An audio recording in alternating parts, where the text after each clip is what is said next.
Artificial intelligence is reshaping the way militaries think about the battlefield. At its core, AI can process vast amounts of data faster than humans, spotting patterns in surveillance feeds, satellite imagery, or cyber traffic that might otherwise go unnoticed. This means commanders could gain real-time insights into enemy movements, logistics, and vulnerabilities. One of the most discussed applications is autonomous systems. Drones, ground vehicles, and even naval platforms are being designed to operate with minimal human input, guided by AI algorithms that adapt to changing conditions. These systems could handle reconnaissance, resupply, or defensive tasks, reducing risk to human soldiers. AI also plays a role in cyber warfare. Algorithms can detect intrusions, predict attack vectors, and respond faster than traditional defenses. On the battlefield, this translates into protecting communication networks and ensuring that decision-makers have reliable information.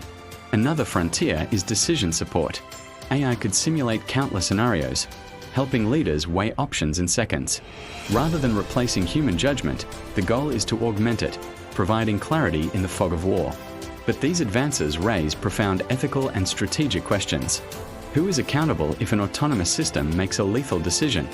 How do nations prevent escalation when machines act faster than diplomacy? The debate is ongoing, and many experts argue that human oversight must remain central.